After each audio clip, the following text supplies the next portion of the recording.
बिस्मिल्लाहिर्रहमानिर्रहीम, अस्सलाम वालेकुम। अली सलमान जी टीवी के तमाम नाज़रीन को जी स्पोर्ट्स में खुश आमदीद कहता है, जहाँ पीर से लेकर जुमेरात तक रोजाना रात 11:05 पर हम इस महफिल को सजाते हैं आपके लिए और बात करते हैं उस दिन खेले जाने वाले मैचेस के बारे में या उस दिन से जुड़ी स्पोर्ट्स की खबरों के बारे में। और जैसा कि आपके इल्म है कि पाकिस्तान को बांग्लादेश के खिलाफ जिस तरह वाइट वॉश हुआ, उस शिकस्त के असरात अभी तक जो है वो टॉक ऑफ द टाउन बने हुए हैं और लोगों को और क्रिकेट पंडित को, क्रिकेट एक्सपर्ट को, क्रिकेट क्रिटिक्स को अभी तक यकीन नहीं आ रहा कि क्यों कर बांग्लादेश जिन नामसाइद हालात में आई थी वो क्यों कर पाकिस्तान को सीरीज में ना सिर्फ शिकस्त बल्कि वाइट वॉश की हजीमत आमेज शिकस्तें 2-4 कर गई। पाकिस्तान क्रिकेट में क्या खराबियां हैं, पाकिस्तान क्रिकेट में क्या प्रॉब्लम है, इस हवाले से मुख्तलिफ फोरम पर मुसलसल बातचीत हो रही है। पुराने क्रिकेटर सर जोड़ के बैठे हैं और पाकिस्तान क्रिकेट बोर्ड को जो मुसलसल मशवरे दिए जा रहे हैं, लेकिन पाकिस्तान क्रिकेट बोर्ड इन मशवरों को किस हद तक सुनने के लिए तैयार है और इन मशवरों पर किस हद तक अमल पैरा होगा, यकीनी तौर पर यह आने वाला वक्त ही इस बात का फैसला कर देगा। लेकिन साथ साथ पाकिस्तान के जो बाबर आजम के जिनको किंग भी कहा जाता है, बाबर आजम के ऊपर पाकिस्तान की बैटिंग बहुत ज़्यादा डिपेंड करती है। पहले उनकी रैंकिंग स्लिप होकर निचले नंबरों पर आई और अब वो रैंकिंग से भी बाहर हो चुके हैं, जो खुद बाबर आजम और पाकिस्तान क्रिकेट के लिए लम्हे फिक्रिया है। आज इस शो में डिस्कस करेंगे पाकिस्तान की क्रिकेट और पाकिस्तान के जो हालिया सीरीज हुई है इसको डिस्कस करने के लिए हमारे साथ मौजूद होंगे पाकिस्तान के फॉर्मर टेस्ट क्रिकेटर और एक ऐसे टेस्ट क्रिकेटर कि जो मुख्तलिफ हैसियतों में पाकिस्तान क्रिकेट को सर्व कर चुके हैं, सिलेक्शन कमेटी के रुकन भी रहे, क्रिकेट एनालिस्ट भी हैं, क्रिकेट कमेंटेटर भी हैं और मैनेजमेंट का भी वो पार्ट रहे हैं। लेकिन सबसे पहले प्राइम का फॉर्मेट, आज की टॉप स्टोरीज। आईसीसी ने नई टेस्ट रैंकिंग जारी कर दी। बांग्लादेश के हाथों व्हाइट वॉश के बाद पाकिस्तानी टीम 8वें नंबर पर चली गई। बाबर आजम 5 साल में पहली बार टॉप 10 रैंकिंग से आउट। क्रिकेट जारी रखना चाहता हूं, जब मुझे लगेगा तो मैं खुद ही छोड़ दूंगा। टीम का बुरा वक्त चल रहा है, उम्मीद करते हैं अच्छा वक्त जल्द आएगा। साबिक कप्तान सरफराज अहमद।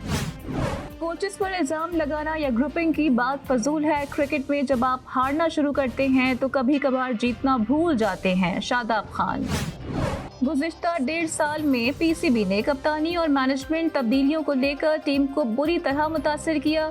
टीम की तनज़्ज़ुली का जिम्मेदार पाकिस्तान क्रिकेट बोर्ड है। साबिक कप्तान जावेद मियादाद।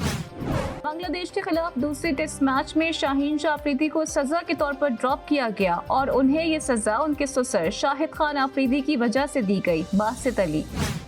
पाकिस्तान के मौजूदा पेसर्स का वो मयार नहीं जो माजी में वसीम अकरम और वक़ार यूनिस के पास था। हमें होम टेस्ट मैचेस जीतने के लिए स्पिनर्स को तैयार करने की जरूरत है। इकबाल कासिम।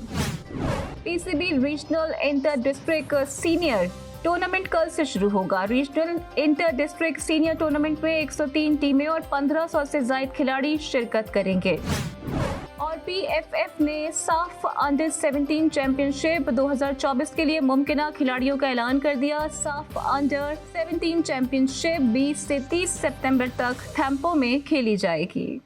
जी नाज़रीन, ये थी आज की टॉप स्टोरीज और आपने टॉप स्टोरीज में देखा कि मैंने जिस तरह प्रोग्राम की इब्तिदा में कहा कि फॉर्मर क्रिकेटर्स मुसलसल मशवरे दे रहे हैं पाकिस्तान क्रिकेट की ज़बूहाली पर, पाकिस्तान क्रिकेट के जिन दुगुरगू हालात की वजह से जो पाकिस्तान की परफॉर्मेंस ख़राब हुई इस पर मुसलसल बात करते नज़र आ रहे हैं। और साथ साथ आपने मियादाद साहब का भी सुना, हेडलाइन में आपने बासित अली साहब का भी मशवरा सुना। उन्होंने कहा कि शाहीन शाह अफरीदी को सज़ा के तौर पर जो है वो दूसरे टेस्ट मैच में ड्रॉप किया गया और साथ साथ सरफराज ने भी इस हवाले से जो है वो लबकुशाई की है कि पाकिस्तान क्रिकेट के क्या मामला चल रहे हैं। लेकिन जिस तरह मैंने प्रोग्राम की इब्तिदा में कहा कि बाबर आजम जो है वो रैंकिंग से बाहर हो चुके हैं। बाबर आजम की परफॉर्मेंस इस पूरे साल जो है वो बड़ी ख़राब रही है और ज़्यादा अच्छी परफॉर्मेंस उनकी नहीं रही। टॉप 10 रैंकिंग से बाबर आजम बाहर हुए। इस साल उनकी क्या परफॉर्मेंस रही आपके सामने स्क्रीन पर है कि 3 टेस्ट मैचेस के लिए 113 रन महज 18.83 की औसत के साथ और हाईएस्ट स्कोर है उनका 31 रन, जो हरगिज़ बाबर आजम के शायान शान नहीं है। तो पाकिस्तान क्रिकेट को डिस्कस करने के लिए इस वक्त मेरे साथ मौजूद हैं हमारे एक ज़बरदस्त गेस्ट है। जिस तरह मैंने पहले भी कहा कि पाकिस्तान के लिए टेस्ट क्रिकेट खेले और बदकिस्मत रहे कि पाकिस्तान के लिए ज़्यादा टेस्ट क्रिकेट नहीं खेल सके, क्योंकि जो उन्होंने एक टेस्ट मैच खेला है उसमें उनको परफॉर्मेंस दिखाने का मौका नहीं मिला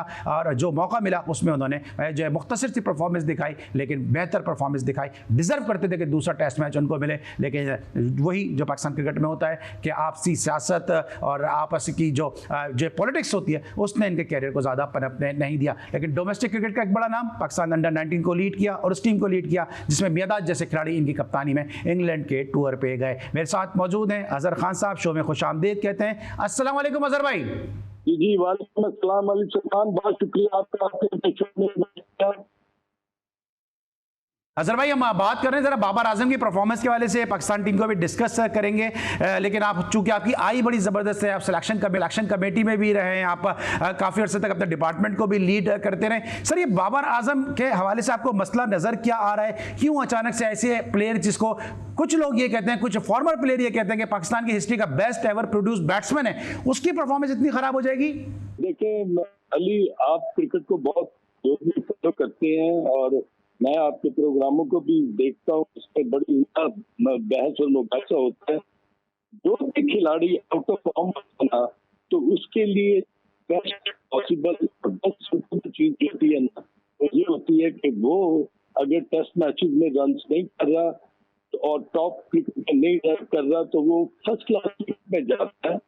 तो अपनी जो उसकी जो खामी है, जो लूप है, उनके ऊपर वो काम करता है और फिर उसके बाद ना वो अकॉर्डिंग टू दी रिक्वायरमेंट कि कौन सी पिच उसने जाके बैटिंग करनी है, किस बॉलर के अगेंस्ट उसने जो है वो ऑक्यूपेशन ऑफ क्रीज करनी है।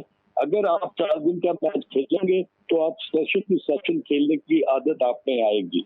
अब मुझे आप, क्योंकि मैं हमेशा बड़ा आपको रेट करता हूँ इसलिए कि आप स्टैट्स को फॉलो करते हैं, मुझे आखिरी दफा बताते हैं कि बाबर आजम ने फर्स्ट क्लास मैच पाकिस्तान के लिए या पाकिस्तान के जो फर्स्ट क्लास क्रिकेट है उसके सीजन में कब इसने आखिरी अपना मैच खेला था?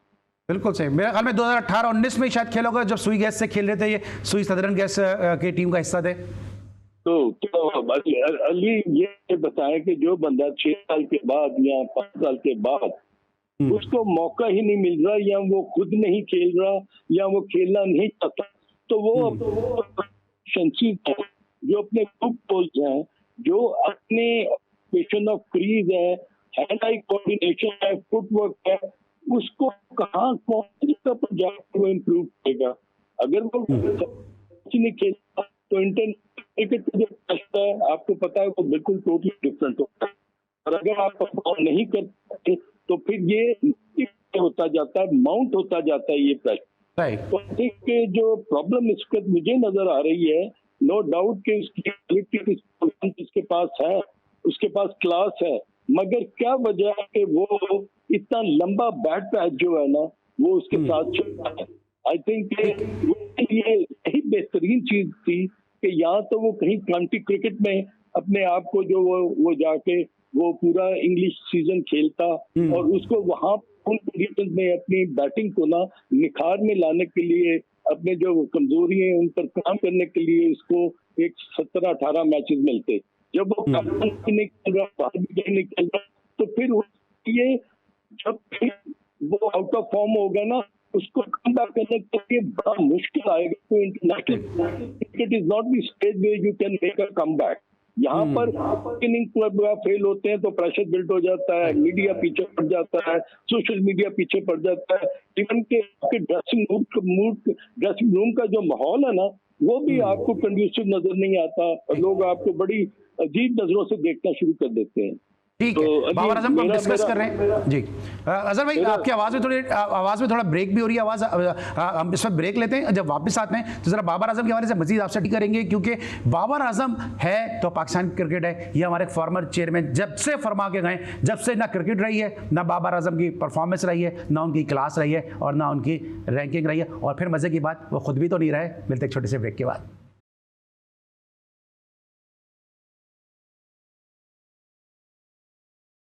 Welcome back after the break. और ब्रेक पर जाने से पहले अजहर खान साहब बता रहे थे कि बाबर आजम को फर्स्ट क्लास क्रिकेट खेलनी चाहिए, काउंटी क्रिकेट खेलनी चाहिए और अपनी गलतियों पे काम करना चाहिए। अजहर भाई, एक फैशन बन चुका है मेरे ख्याल में तो कि आपने बाबर आजम की तारीफ करनी ही करनी है। अगर आपको क्रिकेट खेलनी है जब भी आपको बाबर आजम की तारीफ करनी है। अगर आप मीडिया पर्सन है जब भी शायद आपको अपनी रेटिंग के लिए बाबर आजम की तारीफ करनी है। और मुझे बड़ी हैरत होती है कि फॉर्मर जो प्लेयर हैं वो कभी ये कहते नजर आते हैं कि बाबर आजम पाकिस्तान आजम है, कभी ये कहते नजर आते हैं कि Babar Azam best ever produced batsman है पाकिस्तान का। पहले तो मुझे ये बताएं कि आपने एक मुश्किल एरा में क्रिकेट खेली है, 80s का एरा, 90s का एरा, फिर आपने क्रिकेट की सिलेक्शन की है, कोचिंग से आप वाबस्ता रहे। क्या बाबर आजम वाकई पाकिस्तान की हिस्ट्री का बेस्ट बैट्समैन है? इस स्टेटमेंट से आप मुतमईन है?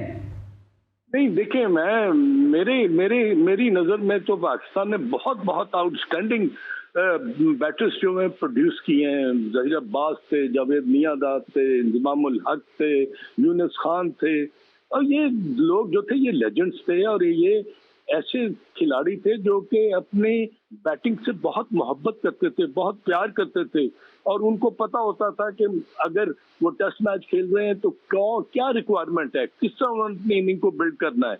अगर वो वनडे खेल रहे हैं तो उन्होंने वनडे की जो रिक्वायरमेंट है उसके हिसाब से क्रिकेट खेलनी है। तो नो डाउट कि जो आप बात कर रहे हैं कि ये सोशल मीडिया का जमाना है, तो इसमें आपको बहुत सारे लोग ऐसे भी मिलेंगे जो क्रिटिसाइज भी करेंगे, मगर बहुत सारे लोग ऐसे हैं जो तारीफ भी करते हैं। तो मैं अपने ख्याल से मुझे ये महसूस होता है कि अगर एक खिलाड़ी कंसिस्टेंटली फेलियर की तरफ जा रहा है तो दो तरीके हैं। मैं आपको, अगर मुझे आप इजाजत दें तो 2 मिनट आपको एक मैं मिसाल दे दूं, अगर आप मुझे इजाजत दें। जी जी जी सर, बिल्कुल, व्हाई नॉट।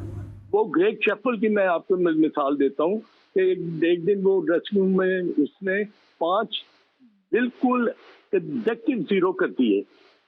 तो अली सलमान जब 5 किए ना, तो उसका सर जो था ना वो झुका हुआ था। जब वापस आ रहा था तो ऑस्ट्रेलियन क्राउड में से किसी ने लाइव डक जो है ना वो ग्राउंड में फेंक दी कि इसने ये 5वां 0 किया। जब वापस आया, वो जब होटल में गए तो डेनिस लिनी ने उसे कहा कि Greggy, I know what the problem you are having. तो उसने कहा, if you know the problem then why can't you rectify. उसने कहा, yes will go for practice in the morning session. सुबह वो प्रैक्टिस के लिए ले गया। जिस बॉल पर वो स्क्वायर लेग पर आउट हो रहा था 4-5 दफा, 3-4 दफा, डेनिस लिनी ने उसको वो बॉल 10 कदमों से करने शुरू किए। वहां पर वो जब शॉट खेलता था तो बॉल नेट के ऊपर लगता था। फिर अली सलमान आहिस्ता आहिस्ता उसकी टाइमिंग आनी शुरू हो गई। उसकी जो वो शॉट थी वो बजाय हवा में जाने के ना वो अब नेट के बिल्कुल नीचे लगनी शुरू हो गई। उसके बाद उन्होंने 1.5 घंटा प्रैक्टिस की। दोबारा फिर अगले दिन वो आए, उसने 2.5 घंटे प्रैक्टिस की, और डेनिस लिली ने उसको फिर पूरे स्पीड के साथ और पूरे रनअप के साथ ना वो बॉलिंग की। तो आप यकीन करेंगे कि नेक्स्ट टेस्ट मैच में उसने 124 कर दी है। जी हाँ, बिल्कुल। ये इंसिडेंट मुझे याद है कि जब वो बैटिंग करने आ रहे थे तो पहले ही से ही जो तमाशाई ने जब वो डक को ग्राउंड में छोड़ दिया। लेकिन सर मेरा सवाल वहीं का वहीं है, क्या अजहर खान साहब की निगाह में जो आपकी एक ईगल आई है, क्या Babar Azam is the best ever produced batsman of Pakistan cricket history है या नहीं?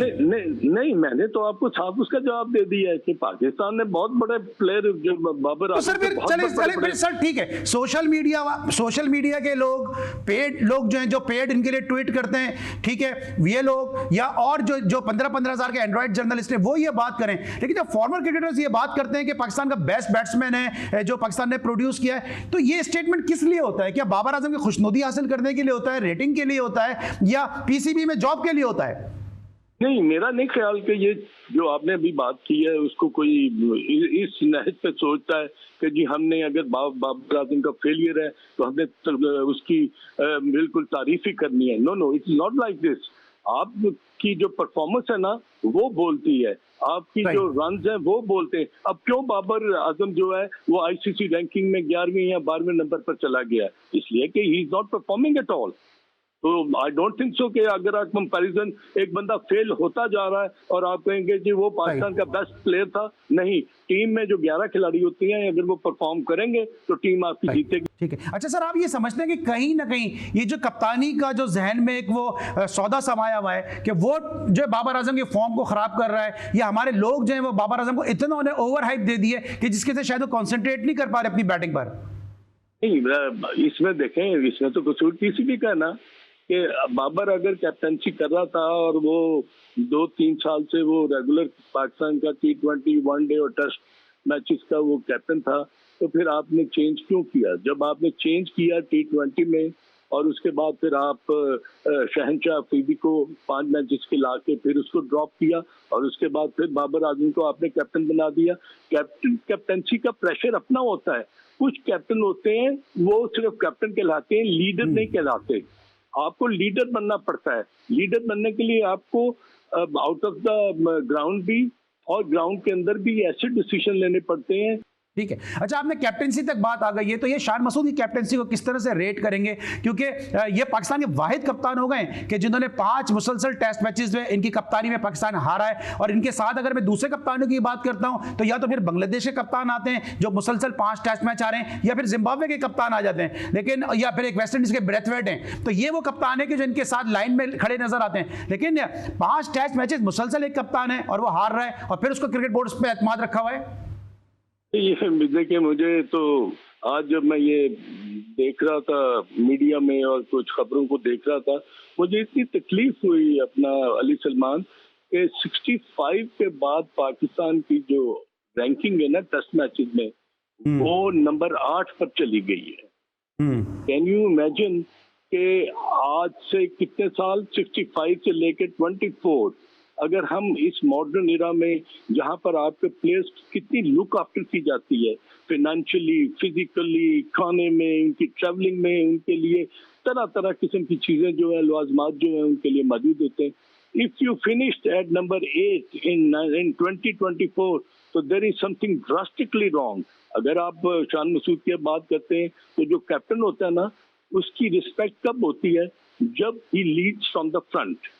वो जब फ्रंट से लीड करता है, छाती जब अपनी चौड़ी करता है, परफॉर्म करता है, रन्स करता है, डिसीजन मेकिंग में उसमें बड़ी आर्टिकुलेसी होती है, तो जब वो सर झुकाए हुए, उसके चेहरे पर तासुरात जो हैं वो ऐसे होते हैं कि वो बिल्कुल गुमसुम जो है वो नजर आ रहा होता है, तो जो प्लेयर्स है ना वो भी करीब जाने से फिर कतराते हैं। तो ये आपने दोनों टेस्ट मैचेस में देख लिया। बाबर आजम या Mohammad Rizwan for certain extent तो कुछ हेल्प कर रहा था, बट मैंने शहनशाह अफरीदी को या बाबर आजम को या किसी और को करीब जाते हुए, सजेस्ट करते हुए देखा नहीं।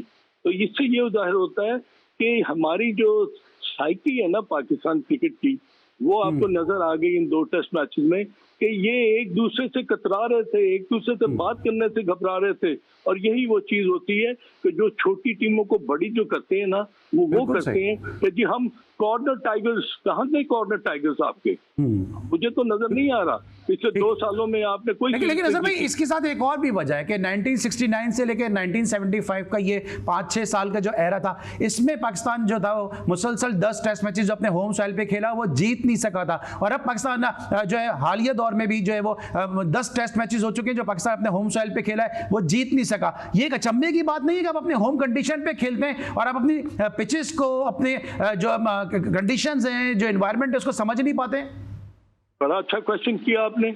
मुश्ताक अहमद ने जो है ना, मुश्ताक मोहम्मद ने सबसे पहले ये चीज बात की थी कि अगर हम होम सीरीज खेलते हैं ना तो हमें जीतना आना चाहिए। We should not play for draw.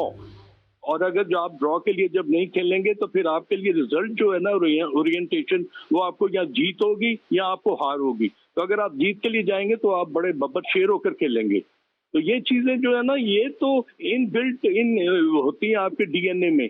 अगर वो नहीं है तो फिर आप क्या मतलब है कि ड्रॉ खेल लो, हार लो, टुक कर लो, तो आप रन्स कर लो, दिन में 200 सवा 200 रन्स करें, चले जी मैच ड्रॉ की तरफ जा रहा है। ये नहीं होता।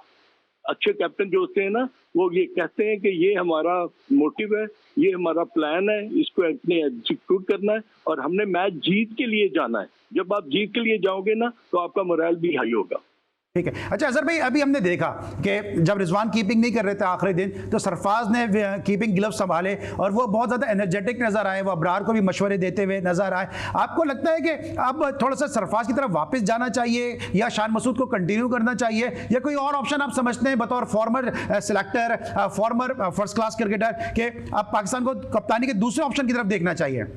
ये अच्छा, चले, बड़ा अच्छा क्वेश्चन है। अब मुझे इसका जवाब दीजिएगा। इस वक्त मौजूदा टीम में जो परफॉर्म कर रहा है, who is your best performer?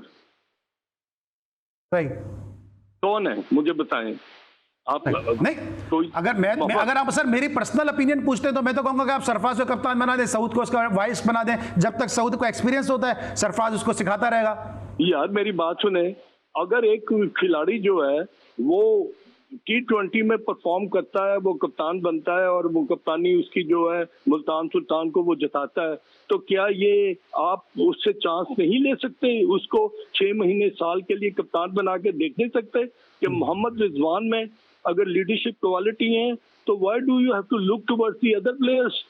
अगर बाबर आजम इतने फेलियर के बाद कप्तान रह सकता है और शान मसूद इतने फेलियर के बाद कप्तान रह सकता है, तो लेट्स ट्राई अ पर्सन। ये भी एक ऑप्शन अच्छा है, रिजवान का ऑप्शन भी अच्छा है। हाँ, यही मैं आपके साथ बात करने वाला था अली, कि अगर मोहम्मद रिजवान को आप कोई रिस्पॉन्सिबिलिटी देते हैं तो उसने प्रूव किया हुआ है। उसने ये नहीं है कि वो अपने फ्रेंचाइज को उसने टाइटल भी जिताया हुआ है। लेकिन सर रिजवान का आपको नहीं लगता कि रिजवान के आड़े जो एक बात आती है वो कहीं ना कहीं जो उनके स्टेटमेंट है, some time acting some time cramps, इस तरह की जो नॉन सीरियस जो उन्होंने स्टेटमेंट दिए हैं वो कहीं ना कहीं उनको जो है वो उसके उनके चांसेस को थोड़ा माइनस करते हैं? आप देखिए, आप स्टेटमेंट पर जाएंगे या परफॉर्मेंस पर जाएंगे? एक बंदा कंसिस्टेंटली परफॉर्म कर रहा है पाकिस्तान टीम के लिए, जब भी आता है आपके 4-5 आउट होते होते वो आके फिर अपनी टीम को संभाला देता है, तो एटलीस्ट आप किसी को एक्नॉलेज तो करें कि यार ये इसकी परफॉर्मेंस जो है वो ऐसी है कि अगर हम इसको रिस्पॉन्सिबिलिटी दें टेस्ट मैचेस में तो ये कैसा परफॉर्म करेगा। मगर अगर आप सिर्फ ये सोचें कि मोहम्मद रिजवान थोड़ा सा, ऑब्वियसली उसकी अपने कुछ लिमिटेशंस हैं, वो हर एक की होती हैं, मगर मैं ये कहता हूँ कि let's try something new. Why you have to keep with Shan Masood and Babar Azam? Let's bring somebody, a fresh candidate जो के जो अपना पॉजिटिव फ्रेम ऑफ माइंड में आके वो थोड़ा सा टीम को संभाला भी दे और अपने डिसीजन मेकिंग में वो थोड़ा सा तगड़ा भी हो। तो मैं in my opinion, I may be wrong, I am very humble student of cricket, मगर अली आप क्योंकि बहुत फॉलो करते हैं तो मेरी एक छोटी सी सजेशन है, I may be wrong for that. Sir आपकी जब मुझे ब्रेक पे आना है, लेकिन क्विकली बताइएगा, जब आपकी मुलाकात हुई थी चेयरमैन साहब से तो इस मौजू पे कोई बात हुई थी, आपने कोई सजेशन दी थी उनको? भाई सजेशन तो मैंने बड़ी वो दी थी, मेरे ख्याल आपसे मैंने जो बात की थी वो यही कही थी कि पाकिस्तान की फर्स्ट क्लास क्रिकेट में जब तक ये सेंट्रल कॉन्ट्रैक्चुअल प्लेयर्स को आप मैंडेटरी नहीं करेंगे कि ये फर्स्ट क्लास क्रिकेट खेलें, तब तक आपकी क्रिकेट इंप्रूव नहीं करेगी। ठीक है, क्योंकि बात आ गई है जनाब फर्स्ट क्लास क्रिकेट तक, तो अजहर भाई क्योंकि फर्स्ट क्लास क्रिकेट का एक बहुत बड़ा नाम है और अरसे तक फर्स्ट क्लास क्रिकेट खेलते रहे, बड़ी इनकी गहरी निगाह है, टैलेंट को परखने के हवाले से भी जरा बात करेंगे। पाकिस्तान का फर्स्ट क्लास क्रिकेट सीजन शुरू होने के लिए जा रहा है और फैसलाबाद में जनाब जो इंग्लैंड की टीम जो आने वाली उसकी तैयारियों के हवाले से जो है वो एक टूर्नामेंट करवाया जा रहा है और वो वनडे टूर्नामेंट करवाया जा रहा है, इस पर भी बात करेंगे और कुछ सरफराज अहमद के मुस्तकबिल के हवाले से भी बात करेंगे एक छोटे से ब्रेक के बाद।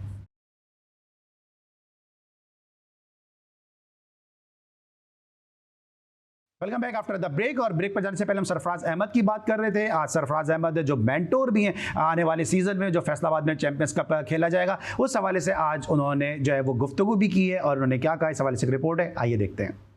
आईसीसी चैंपियंस ट्रॉफी विनिंग कप्तान सरफराज अहमद चैंपियंस कप के लिए डॉल्फिन्स टीम के मेंटोर मुकर्रर। सरफराज अहमद की डॉल्फिन्स टीम टूर्नामेंट में 14 सितंबर को पैंथर्स के खिलाफ इन एक्शन होगी। गजाफी स्टेडियम में प्रेस कॉन्फ्रेंस करते हुए सरफराज अहमद का कहना था कि जब ठीक होगा तो क्रिकेट छोड़ दूंगा, ताहाल मेंटोरशिप के साथ क्रिकेट भी खेलूंगा। वक्त आने पर सारी चीज़ें जो है ना वो बिल्कुल हो जाएंगी, वक्त के साथ सारी चीज़ें होती हैं और अभी मुझे लगता है कि मैं क्रिकेट खेल सकता हूँ, तो जब मुझे लगेगा कि मैं नहीं खेलता तो डेफिनेटली मैं क्रिकेट से साइड इख्तियार कर लूँगा। साबिक कप्तान सरफराज अहमद का मजीद कहना था कि तजर्बाकार खिलाड़ियों का तजर्बा नौजवान खिलाड़ियों के काम आएगा। अच्छे से अच्छे लड़के जो है वो पाकिस्तान टीम की तरफ भेजें ताकि वो जाके हर लिहाज से पाकिस्तान टीम को हर फॉर्मेट पर जो है वो रिप्रेजेंट कर सकें। तो हम दुआ गो हैं, इंशाल्लाह कोशिश करेंगे, मेहनत से काम करेंगे और अभी सारे आपके सामने प्लेयर्स वो प्लेयर्स जो है पाकिस्तान के लिए बड़ा ज़बरदस्त परफॉर्म किया हुआ है। डॉल्फिन्स की टीम कराची में Hanif Mohammad high performance centre में अपनी प्रैक्टिस और ट्रेनिंग करेगी। कैमरामैन मोहम्मद अकरम के साथ इमरान लतीफ, GTV न्यूज़, लाहौर। जी नाज़रीन, आपने सुना सरफराज अहमद साहब की गुफ्तगू कि उन्होंने कहा कि वो जब तक उनमें दम है, जब तक उनके बाजुओं में ताकत है, वो खेलना चाहते हैं और साथ साथ उन्होंने पाकिस्तान क्रिकेट के मामलात के हवाले से भी गुफ्तगू की है। अजहर भाई सबसे पहले तो ये बताएगा कि भी शादाब ने भी कहा कि कोचेस पे इल्ज़ाम देना सही नहीं है, सरफराज ने भी अभी कहा कि वो खेलना चाहते हैं। ये बताएं कोचेस का इल्ज़ाम देना सही है या नहीं है, क्योंकि आप कोचिंग से भी वाबस्ता रहें, क्योंकि जब आपका कोच ये बात कहता है, मैं तवक्को नहीं कर सकता इस बात की कि अजहर खान साहब ये कहें कि मुझे कद्दाफी स्टेडियम के पिच के रवैये का नहीं पता। अजहर महमूद ने सारी जिंदगी क्रिकेट इस्लामाबाद हॉक से खेली है, जो उनका क्लब था, रावलपिंडी स्टेडियम में उन्होंने क्रिकेट खेली, और अजहर महमूद जैसा बंदा अगर यह बात करे कि मैं पिच को नहीं समझ सका पिंडी की, तो इससे ज्यादा अचंभे की और हैरानगी की कोई बात ही नहीं होगी। नहीं, अजहर महमूद से बड़ा एक सिंपल क्वेश्चन करना चाहिए था, वो ये था कि अगर भाई पहले टेस्ट मैच में अगर आप टॉस जीत जाते तो क्या आपने पहले बैटिंग करनी थी कि आपने उनको बॉलिंग देनी थी? हैं? बिल्कुल सही। आपने बॉलिंग करनी थी। अब मुझे ये समझ नहीं आती कि जब आप टॉस हार गए हैं तो ये अली जो ऑस्ट्रेलियन साइकोलॉजी है ना वो ये है कि टॉस जो है ना it is a process of starting and beginning the match. ये मैच शुरुआत की एक सिलसिला होता है। अगर आप ये सोचें कि अगर मैच टॉस हार गए तो आप मैच हार जाएंगे, अगर आप ये सोचेंगे टॉस अगर जीत गए तो आप मैच जीत जाएंगे, नो, ये नहीं होता। अब अगर अजहर महमूद ने ये बात की है तो मैं बिल्कुल आपसे सहमत हूँ कि वो इतनी लंबी क्रिकेट खेले हैं इस्लामाबाद और पिंडी में, तो उनको तो वहाँ की सॉइल की करेक्टरिस्टिक, पिच की बाउंस मूवमेंट और वहाँ पर जिस किस्म की भी रिक्वायरमेंट है, ओवरहेड कंडीशन जो है उसको आप पढ़ लेते हैं, बारिश हुई है उसके बाद मॉइस्चर कितना है वो आप देख लेते हैं। ये आप कंसिस्टेंटली जब फर्स्ट क्लास क्रिकेट खेलते हैं, इंटरनेशनल क्रिकेट खेलते हैं, तो आपको इन चीजों की समझ आ जानी चाहिए, because you are a coach और आपका डिसीजन जो है इट मैटर्स अ लॉट। तो मेरा ख्याल है कि ये उनकी स्टेटमेंट जो है ना that is not according to the situation. ठीक है, क्योंकि अजहर महमूद का जो माजी रहा है वो भी पहले भी पिच को रीड करने के वाले से ज़्यादा अच्छा नहीं रहा। आपको याद होगा कि उन्होंने 2007 में भी जो है वो एक लो स्कोरिंग मैच में जब मौसम खराब था इन्होंने मशवरा दे दिया इंतजाम को कि टॉस जीत के पहले बैटिंग कर लें, और वहाँ भी पाकिस्तान जो है वो सफ़र कर गया। अभी तौसीफ अहमद साहब मेरे साथ एक शो में मौजूद थे, उन्होंने कहा कि वो सिलेक्टर थे और UAE की जैसी कंडीशन में उन्होंने 4 फास्ट बॉलर UAE में पाकिस्तान जूनियर टीम से खिला दिए, तो थोड़ा इनका जो इनकी शोहरत रही है वो अच्छी नहीं रही है पिच को रीड करने के हवाले से। लेकिन सर साथ साथ ये बताइएगा कि इस वक्त क्या फिर टीम पॉलिटिक्स चल रही है? क्योंकि शादाब खान ने कहा कि टीम में पॉलिटिक्स नहीं है, कोचेस को इल्जाम देना दुरुस्त नहीं है। मसला फिर पाकिस्तान टीम का है क्या? अब आपने जो अभी अपने ब्रेक से पहले जो बात की थी ना, मैं इसको थोड़ा सा बढ़ाना चाहता हूँ कि पाकिस्तान की जो क्रिकेटिंग कैलेंडर है उसमें आप अब वनडे क्रिकेट जो है ना वो खेलने जा रहे हैं, और वो जो वनडे टूर्नामेंट है जिसे चैंपियन लीग कहते हैं वो फैसलाबाद में होगी, और एक ही ग्राउंड में जहां पर 5 पिचेस हैं उनके ऊपर पूरा टूर्नामेंट जो है वो होगा। आपको फैसलाबाद की आपने कमेंट्री भी की हुई है, आप मौजूद होते थे मैचेस पर, कि वहाँ का सॉइल जो है उसका जो करेक्टरिस्टिक है वो ये है कि बॉल नीचे रहता है, बॉल में बाउंस इतना नहीं होता। जब आप पूरा टूर्नामेंट एक ही स्क्वायर पर खेलेंगे तो मुझे बताएं कि उस पिच की क्या हालत होगी। वर्कलोड वो बर्दाश्त कर लेगा? वो तो फिर गिट्टे से नीचे ऊपर गेंद नहीं आएगा। और जब ऐसी पिचेस पर आप रन्स के अंबार लगाएंगे तो when you up against genuine fast bowling जो कि इंग्लैंड की आने वाली है, वो वाइड बॉल की जो अली सिचुएशन होती है वो डिफरेंट होती है रेड बॉल के साथ।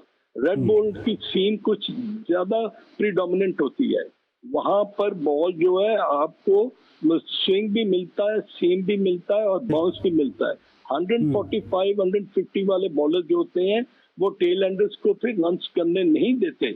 यही वजह है कि पाकिस्तान के जो तीनों फास्ट बॉलर थे, आपका जो खुरम शहजाद है, इसने 6 अगर खिलाड़ी आउट किए तो सेकंड इनिंग में उसने 3 ओवर के बाद वो अपनी कमर पकड़कर चला गया। Mohammad Ali was holding his knee, उसकी नी का प्रॉब्लम हुआ था। तो आप मुझे बताएं कि 129, 128, 131 पर आप किसी बैटर्स को आउट कर सकते हैं? कि वो जमाना नहीं रहा। ठीक है अजहर भाई, मेरे पास मेरे ख्याल में कोई 1 मिनट रह गया। 2-3 सवाल हैं जो 20-20 सेकंड में प्लीज जवाब दीजिएगा उसके। एक तो ये कि ये मेंटोर्स को आप किस तरह से देखते हैं, क्योंकि जब आपके साथ कोचेज हैं टीमों के साथ, मेंटोर्स का फिर क्या रोल होगा? और फिर साथ साथ जो इतने इनको 50 लाख रुपए महीने दिए जा रहे हैं, ये पैसे का ज़िया नहीं है?